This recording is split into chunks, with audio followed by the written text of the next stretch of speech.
Hi, good morning all of you. आज Sensex की expiry है, तो एक्सपायरी के दिन देखो किस तरीके से काम कर सकते हैं हम।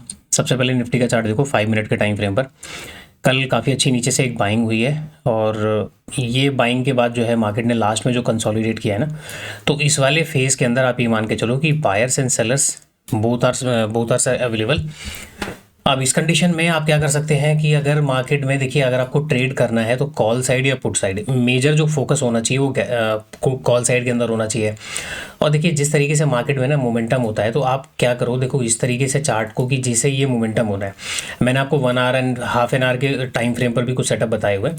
आप इस तरीके का ट्रेड को एक बार ऑब्जर्व करके देखो पीछे चार्ट में कि मार्केट में कब कोई बाइंग वगैरह जैसे जनरेट होती है, तो उसके बाद मार्केट में किस तरीके का स्ट्रक्चर्स वगैरह बनता है। ये स्ट्रक्चर्स जब आप देखोगे तो आपको ये चीज़ें समझ में आएंगी कि ये ट्रेंड जब चेंज होता है तो उस तरीके से कुछ सिग्नल वगैरह जनरेट होते हैं। अब यहाँ पे बायर सेलर वगैरह बैठे हैं तो फोकस हमारा कॉल साइड के अंदर होना चाहिए। लेकिन अगर मार्केट में जनरली तो इस तरीके की मार्केट में गैप अप अपने को देखने को मिलना चाहिए, ठीक है।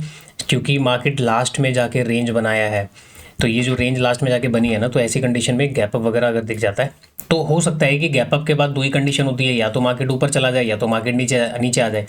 तो अगर गैप अप वगैरह भी होती है तो मे भी हो सकता है कि एक ट्रेड छोटा मोटा मिल जाए। लेकिन देखो गैप अप में जब आप सेल करोगे ना, तो हो सकता है कि मार्केट ये वाला रेंज का एक बार ब्रेकडाउन वगैरह करने आ जाए, और डायरेक्टली अगर चलने लगता है ऊपर, फिर तो फिर छोटे मोटे रिट्रेसमेंट के बाद कॉल साइड का प्लान आप करके चल सकते हैं निफ्टी के चार्ट में।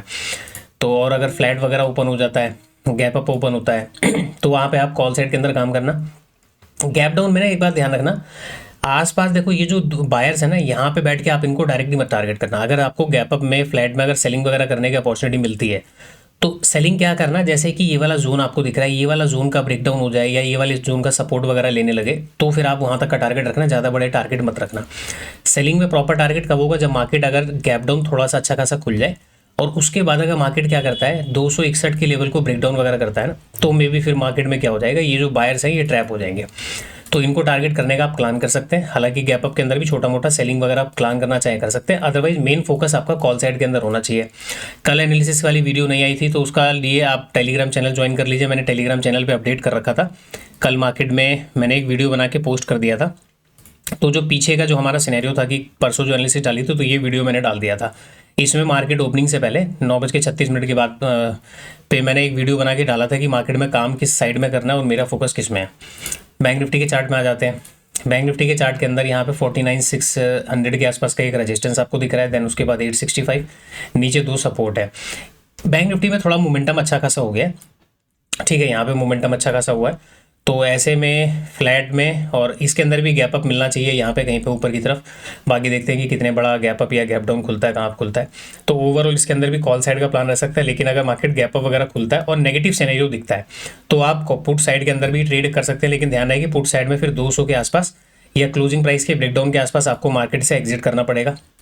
अगर वो सिनेरियो वहाँ पे बन रहा है कि मार्केट होल्ड कर रहा है, देन आप वहाँ पे एग्जिट कर सकते हो। तो पुट साइड में भी एक ट्रेड बन सकता है, देन उसके बाद कॉल साइड के अंदर भी ट्रेड बन सकता है।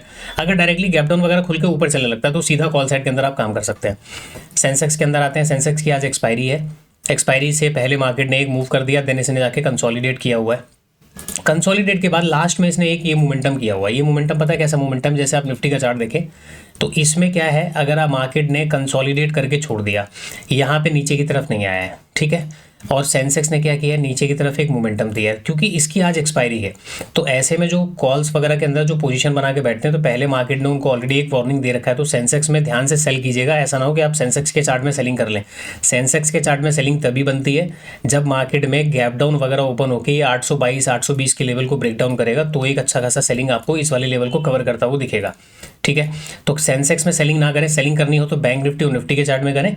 और इसमें अगर गैप अप वगैरह खुलता है, फिर तो देखो ये लोग फिर अच्छे खासे प्रॉफिट में बैठ जाएंगे, देन उसमें आप कॉल साइड काम कर सकते हो, क्योंकि एक वार्निंग ऑलरेडी बायर्स को मार्केट देके निकाल चुका है इस वाले जोन के अंदर। तो इस चीज़ का ध्यान रखें। 77231 एक रेजिस्टेंस हमारे लिए है नियर बाई, और ऊपर 77439, नीचे दो सपोर्ट हमने सेंसेक्स के अंदर ड्रॉ किया हुआ है। और सेम इसी तरीके से निफ्टी के अंदर देखोगे 261 का एक अच्छा खासा सपोर्ट है। तो मेजर फोकस तीनों इंडेक्स में कॉल साइड होगा, लेकिन सेंसेक्स में पुट साइड के लिए ट्रेड अवॉइड करना, क्योंकि सेंसेक्स निफ्टी हो सकता है कि मोमेंटम करे और सेंसेक्स अपने आप को क्या कर सकता है, होल्ड कर सकता है, क्योंकि आज उसकी एक्सपायरी है। तो सेंसेक्स में थोड़ा सा देख के आप काम करना।